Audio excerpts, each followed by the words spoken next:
ciptakan agar Dikau tetap dipuji. Engkau Bapa yang memberkati tiap orang yang rendah hati. Tolonglah kami sekarang ini dan selamanya.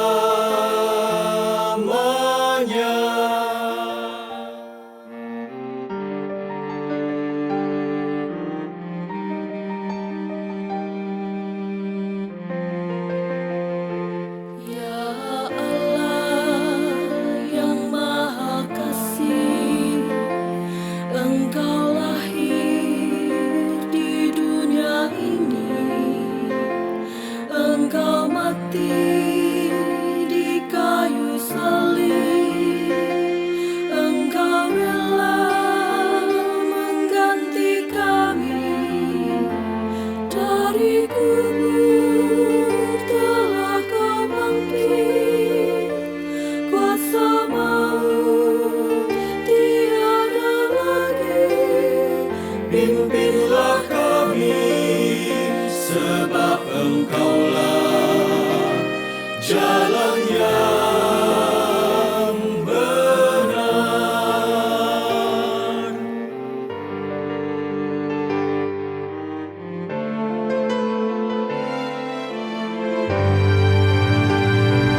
Ya Allah yang Maha Suci, Engkau turun ke dunia ini.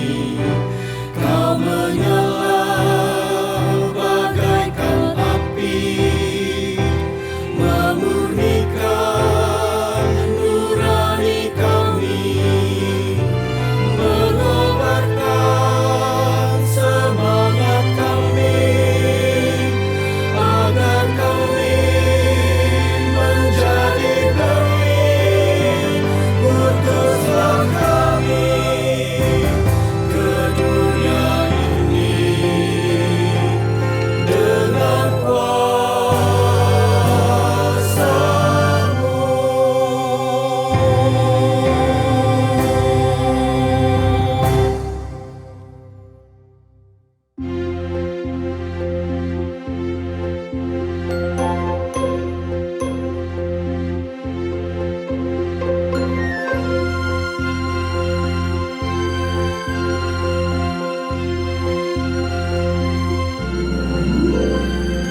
Yesus berpesan dalam malam gelap, kamu harus jadi lilin gemerlap. Anak masing-masing di sekitarnya, dalam dunia ini bersinarlah.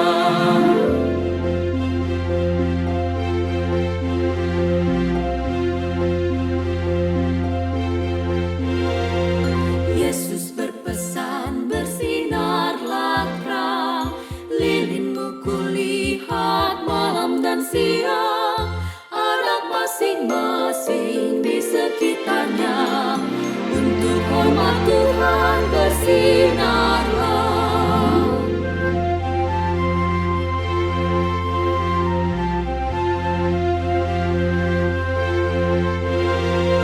Yesus berpesan, dunia penuh banyak macam dosa, duka dan keluh. Anak masing-masing di sekitarnya, untuk sesamamu bersinarlah.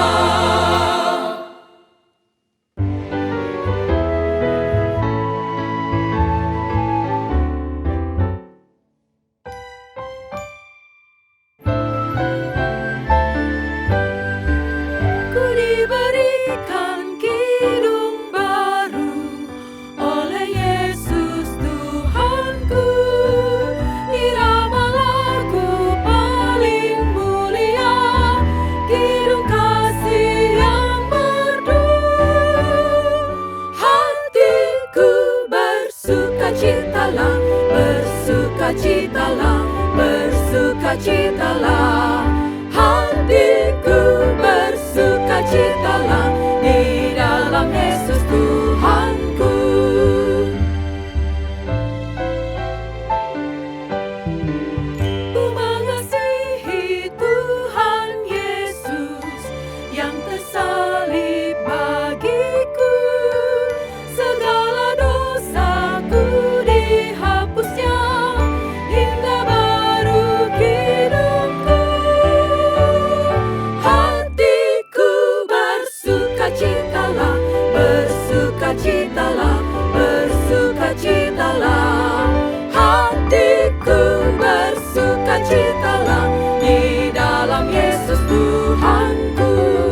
Selamat hari Minggu umat yang dikasihi Tuhan. Kami mohon perhatian untuk warta berikut ini. Kebaktian Minggu Paskah 7, 12 Mei 2024 yang ditayangkan melalui YKB TV diselenggarakan oleh GKI Kepaduri, Jakarta. Kebaktian dilaksanakan pada pukul 9, 11, 17, dan 19 WIB. Meskipun secara online, namun kita tetap dapat memelihara aspek persekutuan dari ibadah dengan beribadah di waktu yang sama. Dengan demikian, kita bukan menonton acara kebaktian, melainkan beribadah bersama-sama dengan umat di tempat yang berbeda-beda. Selamat beribadah, mari menyiapkan diri dengan bersaat teduh.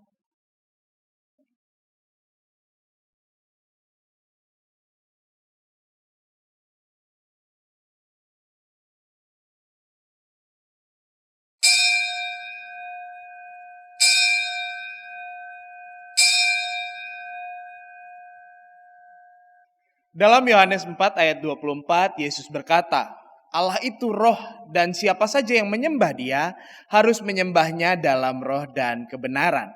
Mari kita datang beribadah kepada Allah dalam roh dan kebenaran, seraya sujud mengagungkan kuasa namanya.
Pertolongan kita adalah dalam nama Tuhan yang menjadikan langit dan bumi.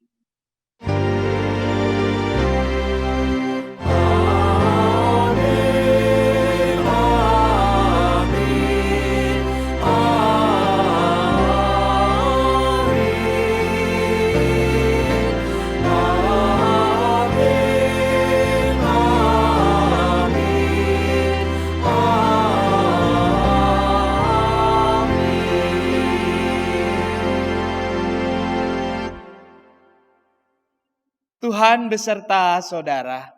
Dan beserta saudara juga. Umat terkasih, di tengah dunia yang penuh tantangan dan kejahatan, kita tidak mampu berjuang sendirian. Kita butuh perlindungan dan pemeliharaan Tuhan agar dimampukan berjalan dalam kekuatan.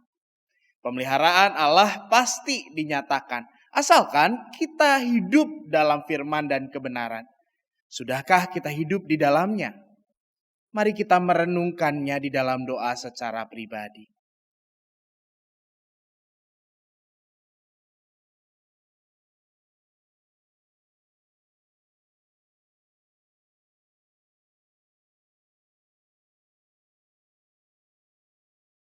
Bapa Surgawi, sebagai anak-anak-Mu, terkadang kami memilih untuk abai pada firman-Mu. Kami kerap hidup dalam kejahatan dan enggan menyatakan kebenaran. Ampuni kami ya Allah, dekaplah kami dalam cinta-Mu, agar kami tetap hidup di dalam kebenaran dan senantiasa memuliakan nama Tuhan. Kepada Allah kami berserah. Amin.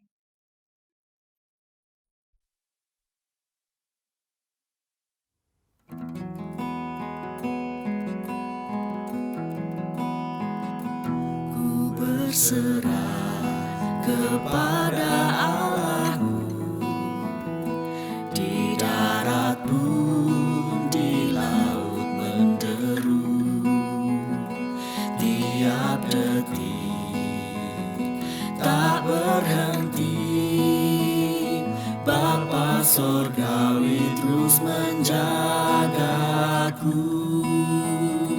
Ku tahu benar, ku dipegang erat di gunung tinggi dan samudera, di taufan gelap ku didekap. Bapa Surgawi terus menjagaku.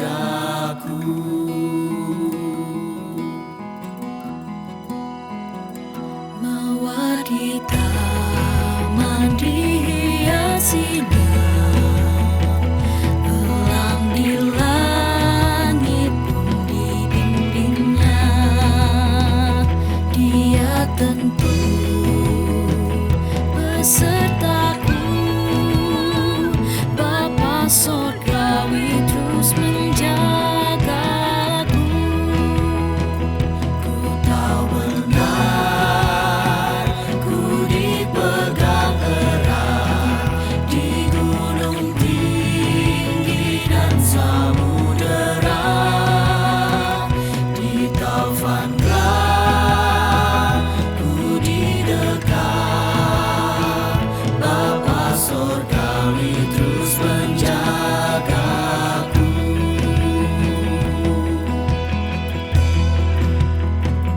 Meski berjalan di lembah gelap, Gembala baik membimbingku tetap.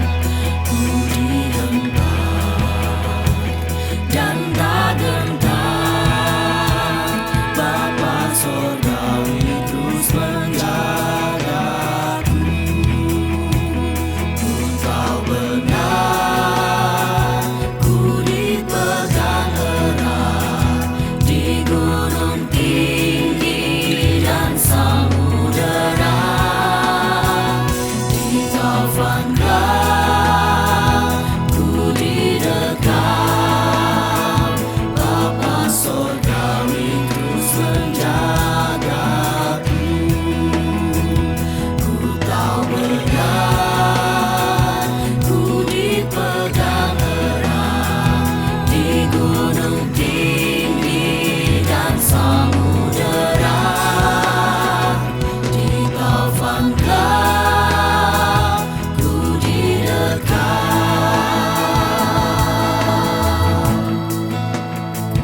Bapa Surgawi terus menjagaku.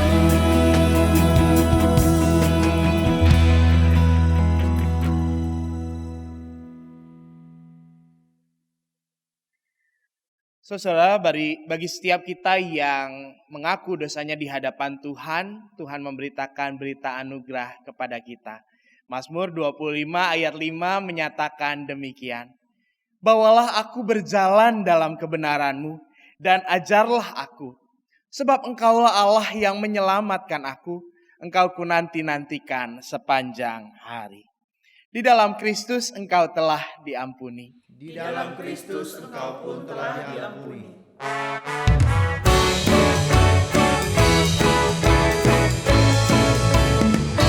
Bersukacitalah selalu, tunjukkan wajah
Dalam sukacita atas pengampunannya, marilah kita hidup dalam pertobatan, sebab janji Allah begitu manis.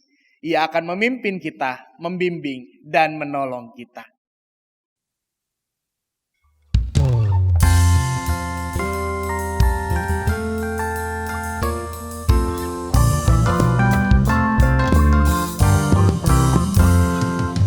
Janji yang manis kau tak kulupakan, tak terombang-ambing lagi jiwaku. Walau lembah hidupku penuh awan, nantikan cerahlah langit di atasku. Kau tidak akan aku lupakan, aku membimbingmu, aku membimbingmu. Kau tidak akan aku lupakan, aku penolongmu. Yakinlah teguh,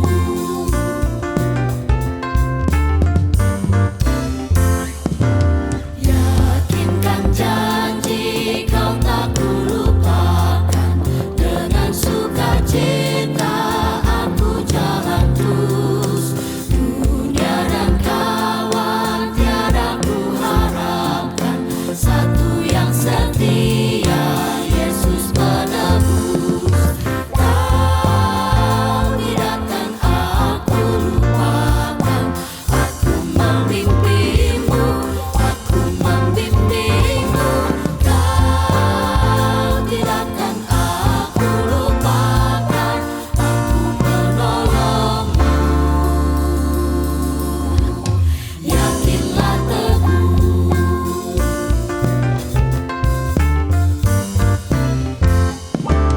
dan bila pintu sorga dibukakan, selesailah sudah susah dan lelah.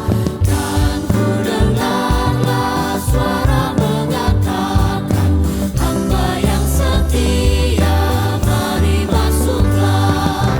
Kau tidak akan aku lupakan, aku membimbingmu, aku membimbingmu. Kau tidak akan aku lupakan, aku penolongmu. Yakinlah teguh.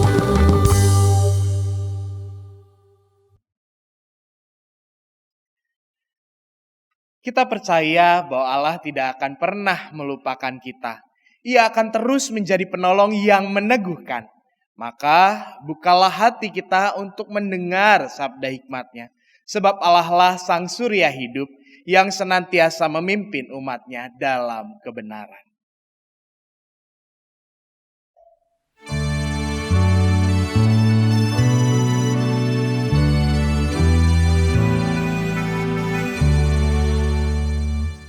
Kaulah ya Tuhan, surya hidupku. Asal Kau ada, yang lain tak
Kita berdoa. Ya Allah, surya kehidupan kami sungguh bersyukur Engkau tidak biarkan kami tetap tinggal di dalam kegelapan yang membinasakan.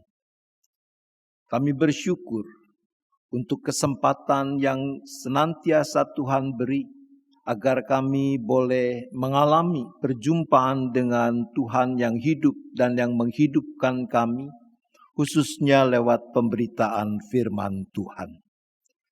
Kami bersyukur untuk Roh Penolong, yaitu Roh Kudus yang telah dicurahkan bagi kami di dalam Kristus, yang terus berkarya, menerangi hati kami, pikiran kami, menghantar kami agar kami sampai pada kebenaran-Mu itu.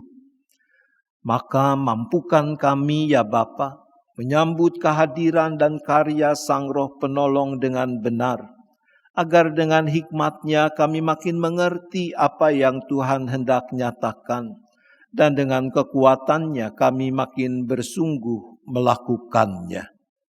Terima kasih ya Bapa, berfirman-Lah, kami anak-anak-Mu siap mendengar. Kami memohon hanya di dalam nama Tuhan Yesus Kristus. Amin.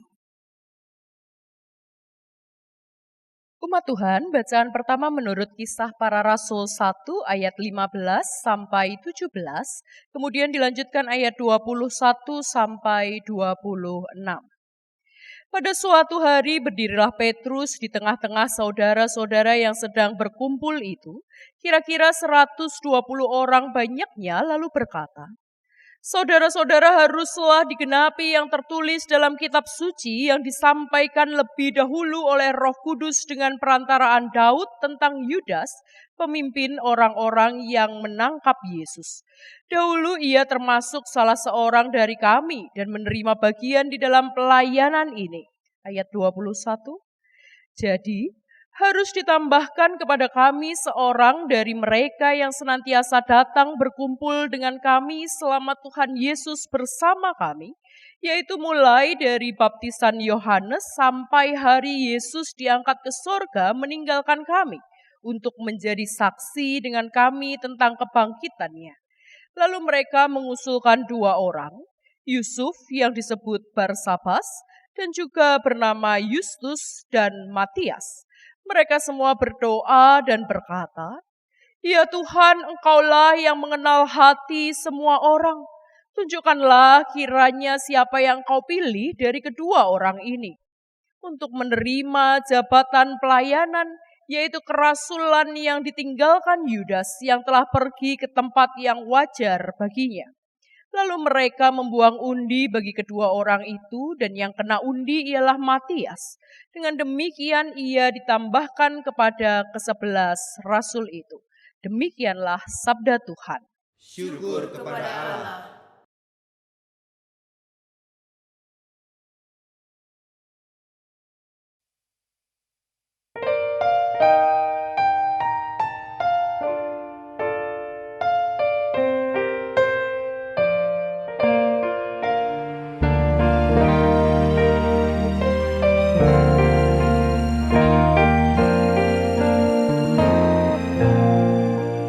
Bahagialah setiap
sekali kaulah Tuhan yang tekun merenungkannya baik siang maupun malam. Tak begitu jalan orang fasik, seperti sekam ditiup angin, takkan tahan dalam penghakiman di kumpulan orang benar. Bahagialah setiap orang yang sukani Taurat Tuhan, yang tekun merenungkannya baik siang maupun malam. Jalan orang benar dikenal Tuhan, apa yang dibuatnya berhasil. Berbedalah jalan orang fasik, kan menuju kehancuran. Bahagialah setiap orang yang sukani Taurat Tuhan, yang tekun merenungkannya baik siang maupun malam.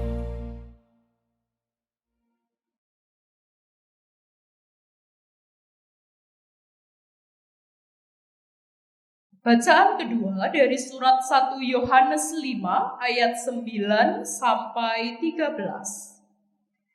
Kita menerima kesaksian manusia, tetapi kesaksian Allah lebih kuat. Sebab inilah kesaksian Allah, yaitu bahwa Ia bersaksi tentang anaknya. Siapa yang percaya kepada anak Allah, ia mempunyai kesaksian itu di dalam dirinya. Siapa yang tidak percaya kepada Allah, ia membuat dia menjadi pendusta karena ia tidak percaya kepada kesaksian yang diberikan Allah tentang anaknya. Inilah kesaksian itu. Allah telah mengaruniakan hidup yang kekal kepada kita, dan hidup itu ada di dalam anaknya. Siapa yang memiliki anak, ia memiliki hidup. Siapa yang tidak memiliki anak, ia tidak memiliki hidup. Semuanya itu kutuliskan kepada kamu, supaya kamu yang percaya kepada nama anak Allah tahu bahwa kamu memiliki hidup yang kekal. Demikianlah sabda Tuhan. Syukur kepada. Inilah Injil Tuhan kita Yesus Kristus menurut Yohanes. Yohanes pasal 17 ayat 6 sampai dengan ayat ke-19.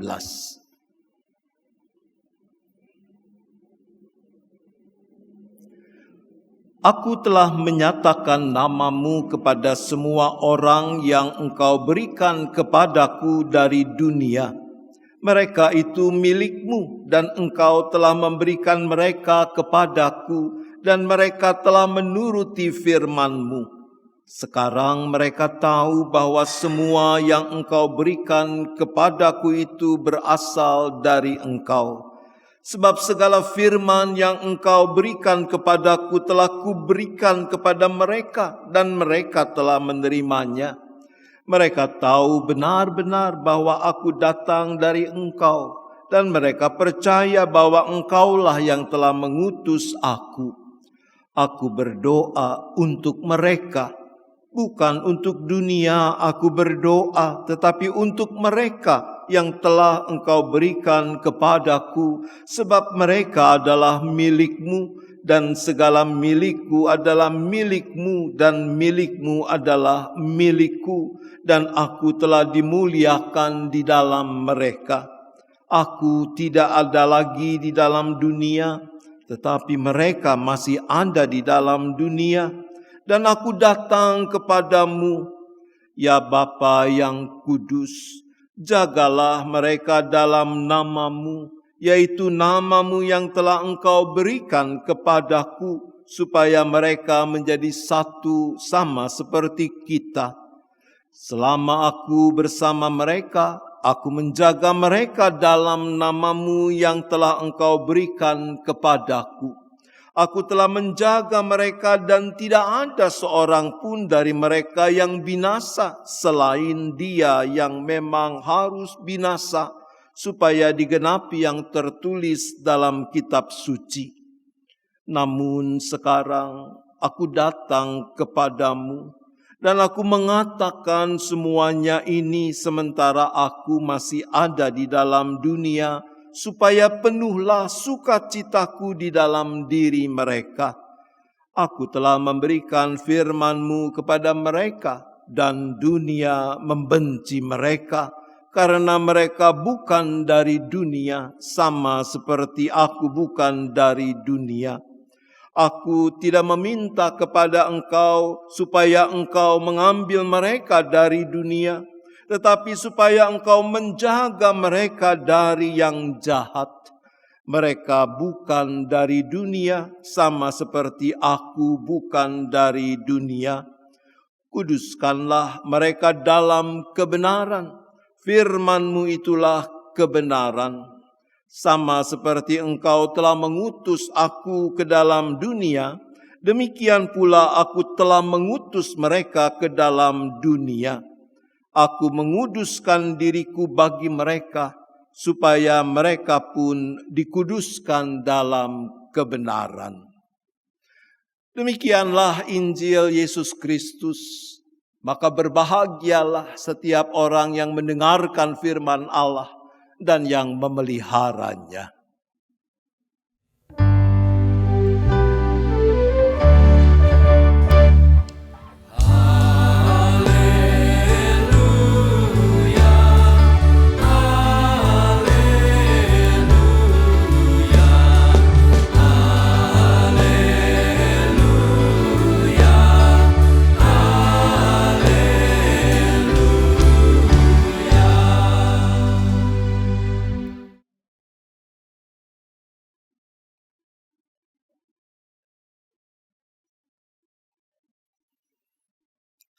Aku tidak meminta supaya Engkau mengambil mereka dari dunia, tetapi supaya Engkau menjaga mereka dari yang jahat.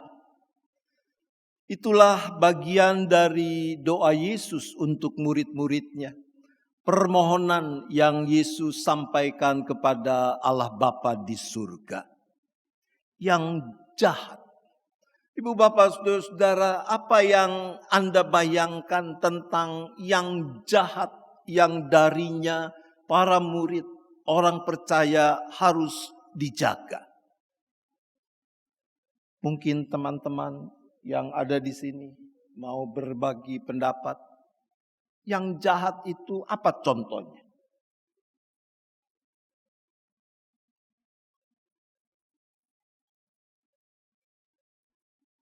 Ada yang mau berbagi? Kalau mau ngomong, salah pun akan dibelikan bakmi.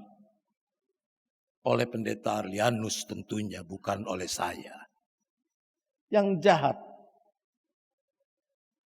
Ya, ibu bapak saudara-saudara, istilah yang diterjemahkan dengan yang jahat di dalam teks kita ini, kata poneros dalam bahasa aslinya, dia menunjuk bisa kepada kejahatan secara moral atau juga dalam pengertian spiritual.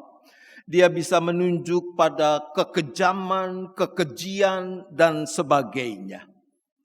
Maka hal yang jahat dalam kehidupan ini, kalau itu maknanya, sepertinya memang makin merajalela dengan berbagai bentuknya. Penindasan, ketidakadilan, keserakahan, penganiayaan, kecurangan, korupsi, penyalahgunaan kekuasaan, pementingan diri sendiri, dan yang sebagainya. Saudaraku, situasi yang diwarnai oleh aneka hal yang jahat itu bisa membuat orang putus asa dan atau tergiur melihat keberhasilan mereka yang mengikuti si jahat, lalu akhirnya juga memilih untuk mengikuti jalan yang jahat itu. Misalnya, ketika ada orang yang berusaha untuk mencari nafkah dengan jujur, lalu satu saat merasa bahwa penghasilannya tidak kunjung meningkat. Sementara orang lain dengan ketidakjujuran yang mereka praktikan malah makin berkelimpahan. Saudara, tantangan dan godaan yang dihadapi orang beriman juga bisa terjadi dengan hadirnya aneka rupa angin pengajaran yang membingungkan dan bisa menyesatkan. Misalnya, ketika orang diperhadapkan dengan pengajaran yang mengatakan bahwa kalau Anda menjadi pengikut Kristus harus siap menyangkal diri, memikul salib.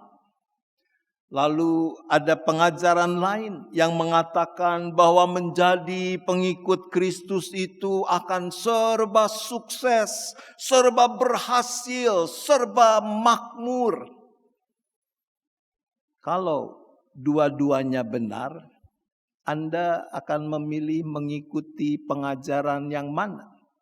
Yang pertama, yang menyangkal diri pikul salib, atau yang kedua, yang serba sukses, serba berhasil, serba makmur itu.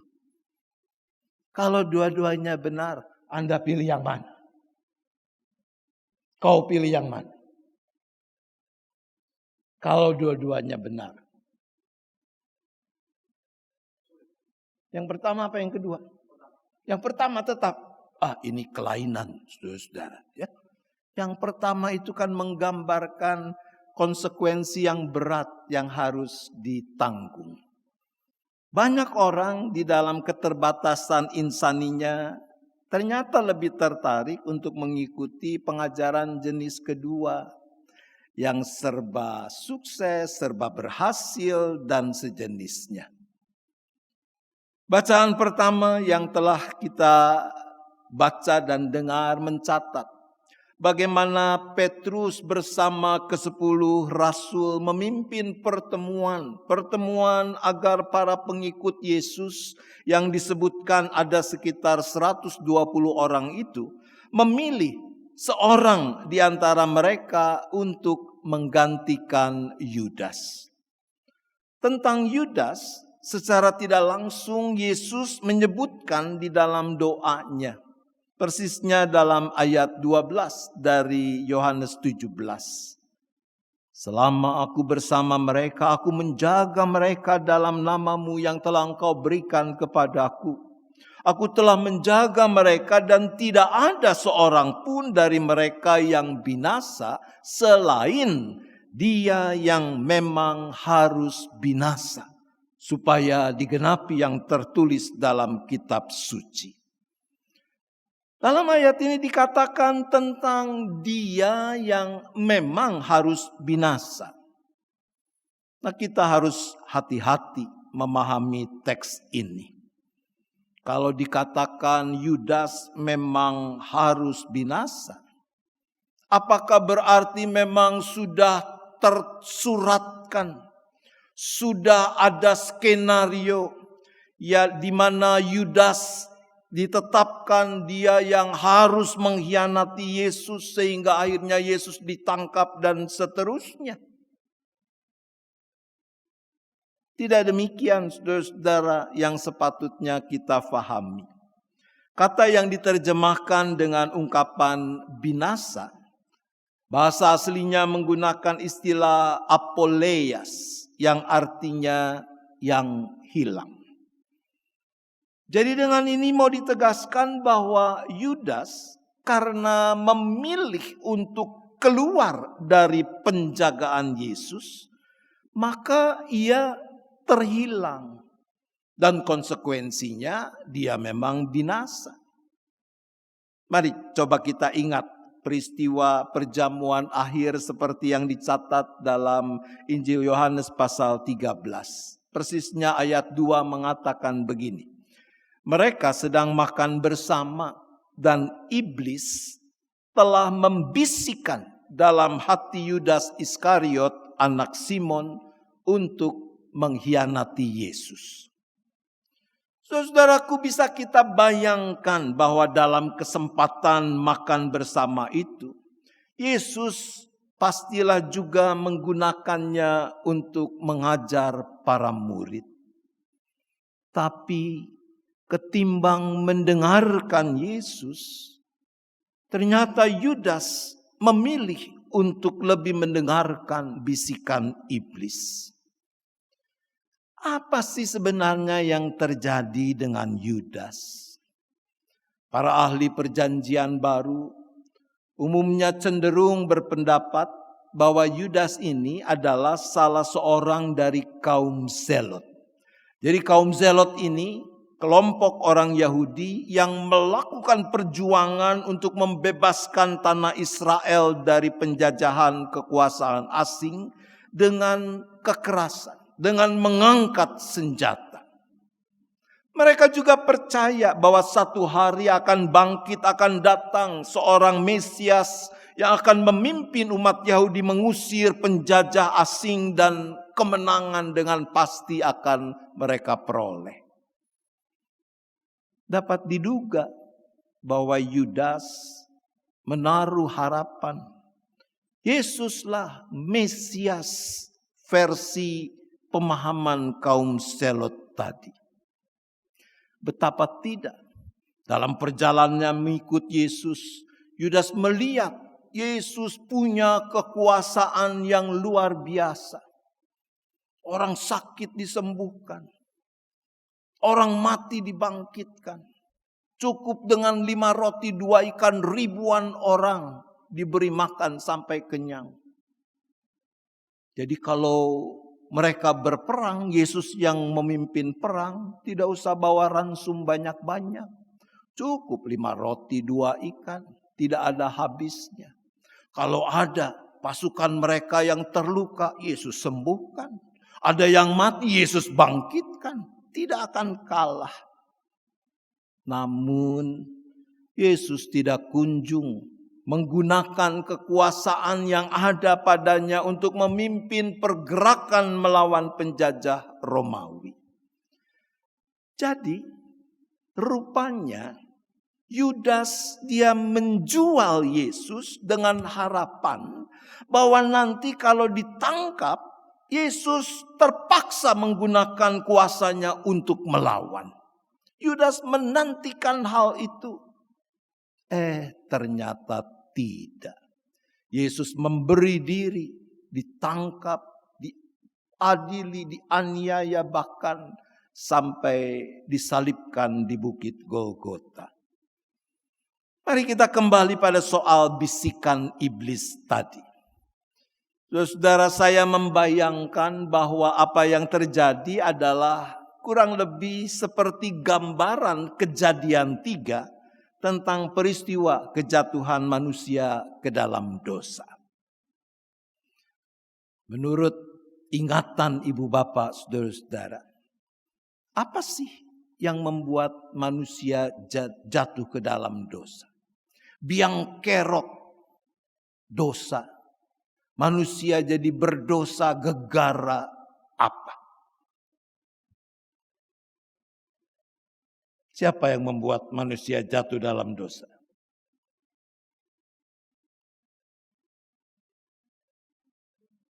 Ular. Ular. Sebagian orang segera ingat ular. Memang ada ular yang menggoda perempuan itu. Tapi apakah ada ayat yang mengatakan ular memaksa perempuan itu untuk makan buah yang dilarang Tuhan? Apakah ada ayat yang mengatakan lalu ular melilit tubuh perempuan itu, mengangakkan moncongnya di depan muka perempuan itu dan berkata, "Pangan, nek ora dipangan tak cokot kowe." Ada, saudara? Tidak ada.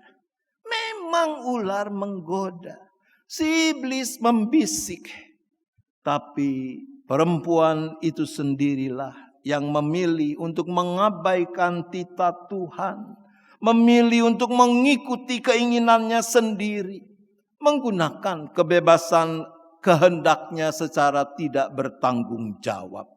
Demikian juga halnya dengan Yudas. Si jahat memang membisikkan rencana untuk mengkhianati Yesus, tapi tidak memaksa Yudas. Yudas sendirilah dengan kebebasan kehendaknya memilih untuk membuahkan rencana itu dalam tindakan. Kalau kita ikuti apa yang dipersaksikan Injil menurut Yohanes pasal 13, menurut saya sebenarnya Yesus masih juga memberikan kesempatan pada Yudas. Ketika ia membasuh kaki murid-muridnya, Yudas dibasuh tidak kakinya? Dibasuh? Ya, Yudas pun tidak dikecualikan. Kaki Yudas pun dibasuh oleh Yesus.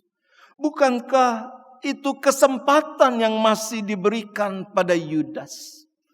Semacam last chance di mana Yudas bisa mengubah pikirannya, memilih yang benar. Tapi tidak. Yudas tetap memilih untuk menghilangkan diri, melepaskan diri dari persekutuan kasih Yesus. Sama seperti manusia dalam Kejadian 3, Yudas pun mengabaikan kebenaran firman Allah yang sudah pernah disampaikan Yesus kepadanya dan kepada murid-murid lain. Ia memilih untuk mengikuti keinginan dan pertimbangannya sendiri yang dikuatkan oleh bisikan si iblis. Saudaraku, Yesus dalam doanya memohon kepada Bapa di surga agar Bapa menjaga murid-murid. Berarti termasuk ibu, bapa, saudara-saudara dan saya. Karena kita semua adalah juga murid-murid Yesus. Kata permohonan jagalah dalam ayat 11 dan dalam ayat 15 supaya engkau menjaga. Menggunakan kata terio.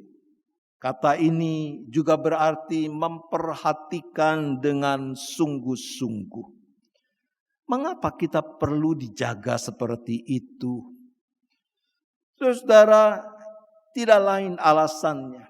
Karena ketika para murid percaya pada Yesus, anak Allah yang hidup itu, percaya pada kebenaran firman Allah, maka semua orang percaya tidak lagi sama dengan dunia yang tidak percaya kepada Yesus. Orang-orang percaya menjalani kehidupan di dunia ini dengan cara berbeda dibandingkan dengan cara dunia. Karena nilai-nilai yang menggerakkan kehidupan orang percaya bersumber dari Yesus Kristus. Standar hidupnya adalah imannya di dalam Yesus Kristus. Oleh karena itulah Yesus katakan bahwa orang-orang percaya itu, para murid bukan dari dunia. Sama seperti Yesus bukan dari dunia. Namun sama seperti Yesus yang diutus Bapa ke dalam dunia, demikian juga para murid dan kita semua diutus ke dalam dunia. Sama seperti Yesus yang Yesus Kristus perbuat, demikian juga kita diutus untuk memberitakan Injil Kerajaan Allah, untuk mendemonstrasikan tanda-tanda kehadiran Kerajaan Allah, untuk mewujudkan shalom Kerajaan Allah di dunia ini. Dan sama seperti yang Yesus alami, pasti akan ada pertentangan dari dunia.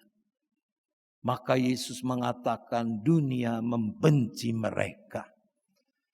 Padahal kita tetap adalah manusia yang terbatas, memiliki banyak kelemahan. Mengandalkan diri sendiri pasti kita tidak sanggup memenuhi tugas pengutusan itu. Mengandalkan kekuatan sendiri niscaya kita malah terseret arus dunia dan menjadi sama dengan dunia. Dan Yesus tahu kelemahan kita. Oleh karena itu ia memohon kepada Bapa agar Bapa berkenan memelihara kita, menjaga kita dari yang jahat. Berkenaan dengan itulah Yesus memohon kuduskanlah mereka dalam kebenaran. Firman-Mu itulah kebenaran. Kata kuduskanlah dalam bahasa aslinya menggunakan istilah hagiazein dari akar kata sifat hagios yang berarti berbeda atau dipisahkan, dikhususkan. Maka permohonan Yesus agar kita dikuduskan dalam kebenaran bermakna bahwa kita dipisahkan, kita dikhususkan untuk tugas khusus itu. Tapi hagiazein juga berarti diperlengkapi untuk bisa melakukan tugas khusus itu. yakni diperlengkapi dengan kualitas hati, pikiran, karakter yang dibutuhkan agar tugas itu bisa dilaksanakan. Nah, disinilah kita diingatkan akan apa yang menjadi tanggung jawab kita. Kalau Allah Bapa di dalam Yesus Kristus dan persekutuan Roh Kudus menjaga kita, memelihara kita dari yang jahat, maka janganlah kita mendekatkan diri pada apa yang jahat. Kalau Allah Bapa di dalam Yesus Kristus dan persekutuan Roh Kudus menguduskan kita dalam kebenaran, maka kita pun seharusnya hidup berpadanan dengan kebenaran Allah itu. Karena kita melayani Allah yang Maha Kudus, sepatutnya kita merawat kekudusan hidup kita.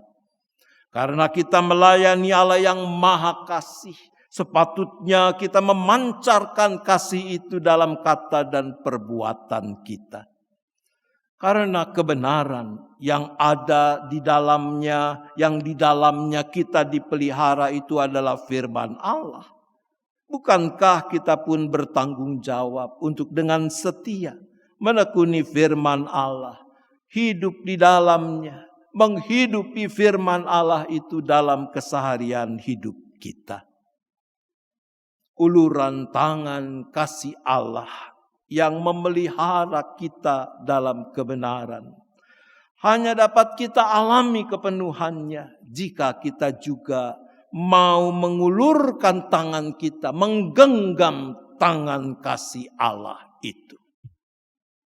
Tuhan menolong kita. Amin.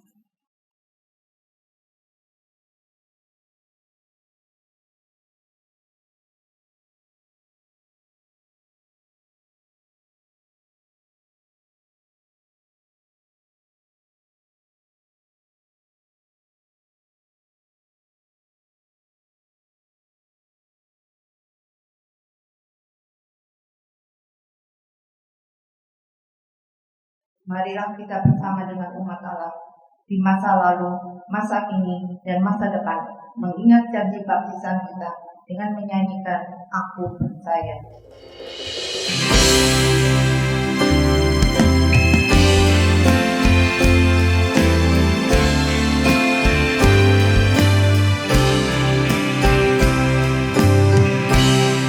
Percaya kepadamu,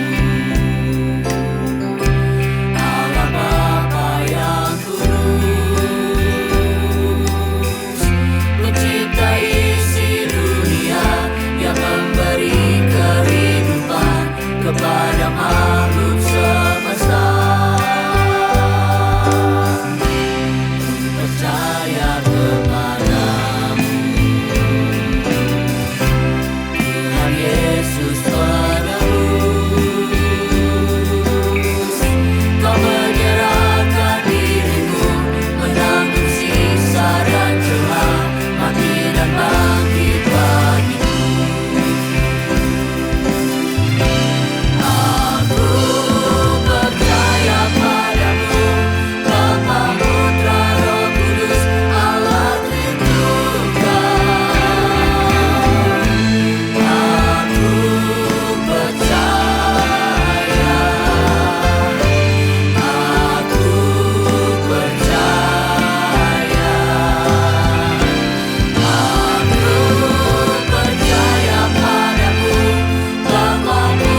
Mari kita bersyafaat.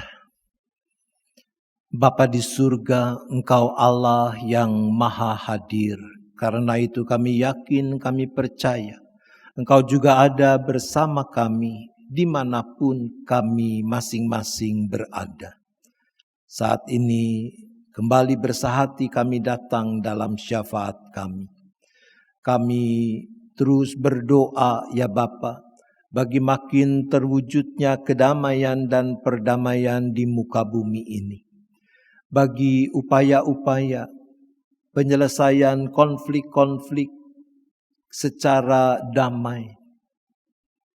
Kami percaya bahwa Engkau juga Allah yang berkarya dalam sejarah kehidupan manusia ini. Dan Engkau punya rancangan yang baik bagi kehidupan umat manusia. Ya Bapa, kami juga terus berdoa bagi bangsa dan negara kami dengan rupa-rupa pergumulan yang dihadapi. Saat ini telah terpilih para pemimpin bangsa dan negeri kami, Presiden dan Wakil Presiden yang akan dilantik bulan Oktober mendatang, yang sedang bekerja untuk mengkonsolidasikan berbagai kepentingan demi kepentingan segenap bangsa lewat pembentukan kabinet yang akan menyelenggarakan fungsi kepemimpinan eksekutif di negeri ini. Tuhan tolong supaya mereka juga mau membuka hati, pikiran mereka, menyambut terang Tuhan yang menyinari hati dan pikiran mereka untuk dapat memilih hanya apa yang benar. Ya Bapa, kami berdoa bagi gerejamu di mana-mana tempat, agar gerejamu boleh makin tekun, makin setia, mengemban tugas panggilan yang Tuhan percayakan, menjaga hakikat diri yang memang dalam Kristus bukan lagi dari dunia, tetapi yang diutus ke dalam dunia untuk turut serta mengerjakan misi Allah. Ya Bapa, kami juga menyerahkan keberadaan setiap kami seisi keluarga masing-masing dengan rupa-rupa pergumulan yang dihadapi. Mungkin ada yang punya masalah sakit penyakit, kelemahan tubuh. Barangkali ada yang punya beban karena masalah sumber penghidupan, pekerjaan, usaha. Keluarga-keluarga yang menghadapi persoalan karena ketidakharmonisan relasi antar anggota keluarga. Orang-orang yang mulai putus asa karena berbagai ketidakpastian dalam hidup ini. Apapun persoalan kami, mampukan kami terus menggenggam erat tangan kasih-Mu yang senantiasa terulur, agar kami tahu kepada siapa kami boleh bersandar, siapa yang boleh kami andalkan di dalam mengatasi rupa-rupa persoalan, menanggung berbagai beban hidup itu. Terima kasih ya Bapa, kami bersyafaat di dalam nama Tuhan Yesus Kristus yang sudah mengajar kami doa yang kami ucapkan sepenuh penghayatan ini. Bapa kami yang di surga, dikuduskanlah nama-Mu, datanglah kerajaan-Mu, jadilah kehendak-Mu di bumi seperti di surga. Berikanlah kami pada hari ini makanan kami yang secukupnya, dan ampunilah kami akan kesalahan kami seperti kami juga mengampuni orang yang bersalah kepada kami. Dan janganlah membawa kami ke dalam pencobaan, tetapi lepaskanlah kami daripada yang jahat. Karena Engkaulah yang mempunyai kerajaan dan kuasa dan kemuliaan sampai selama-lamanya.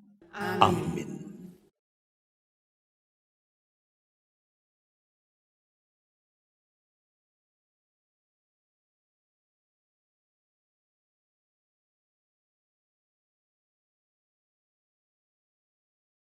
Saat ini kita akan membawa persembahan sebagai ungkapan syukur atas pemeliharaan dan perlindungan Tuhan.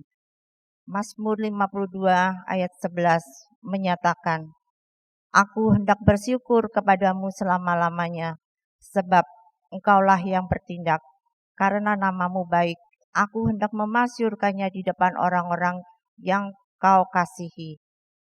Umat dapat mengirimkan persembahan ke rekening gereja saudara masing-masing.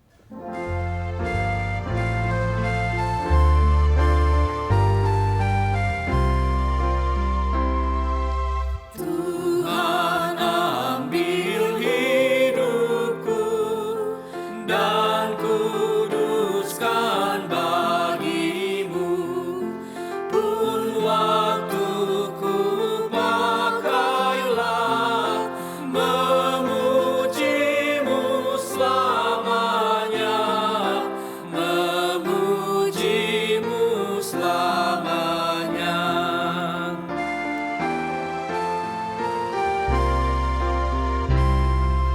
Tanganku gerakkanlah, kasih-Mu pendorongnya, dan jadikanlah kaku berkenan kepadamu, berkenan kepadamu.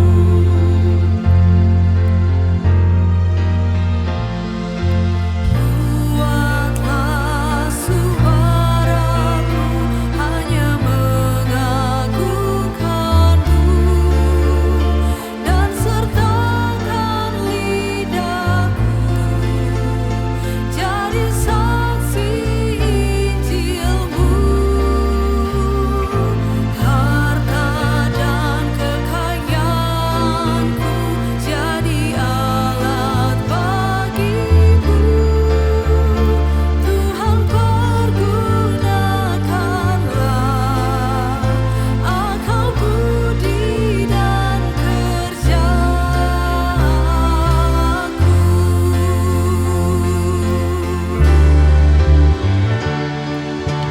Limpah ruah kasih-Mu, ku serahkan padamu.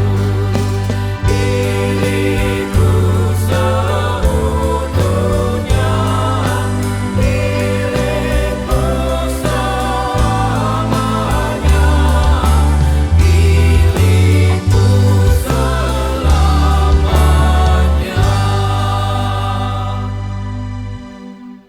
Mari berdoa.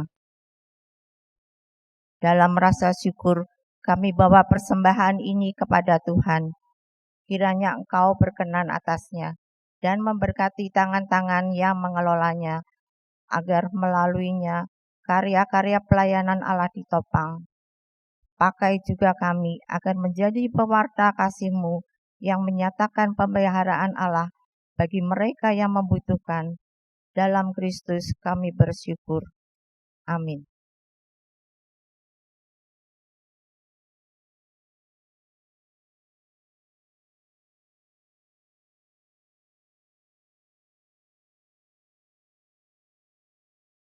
Umat terkasih, di tengah dunia yang membingungkan, hanyalah Yesus terang dan kebenaran. Maka hiduplah di dalamnya agar kita dipelihara dalam kebenaran dan dikuatkan untuk melanjutkan perziarahan kehidupan.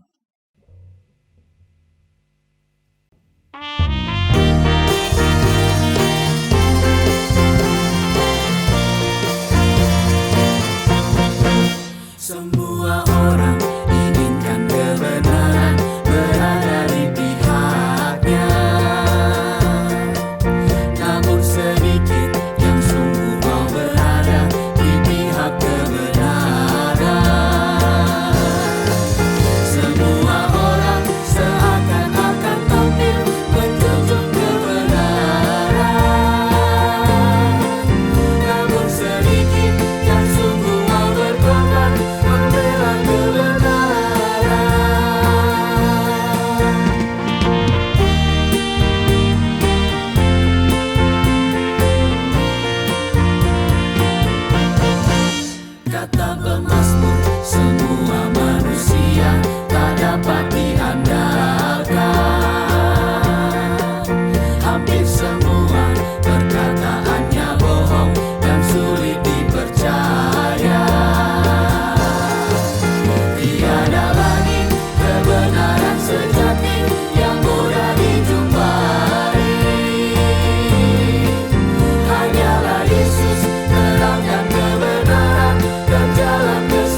Saudara, arahkanlah hatimu kepada Tuhan. Kami mengarahkan hati kami kepada Tuhan.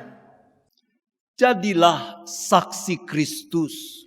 Syukur kepada Allah, Terpujilah Tuhan. kini dan selamanya. Terimalah berkat-Nya.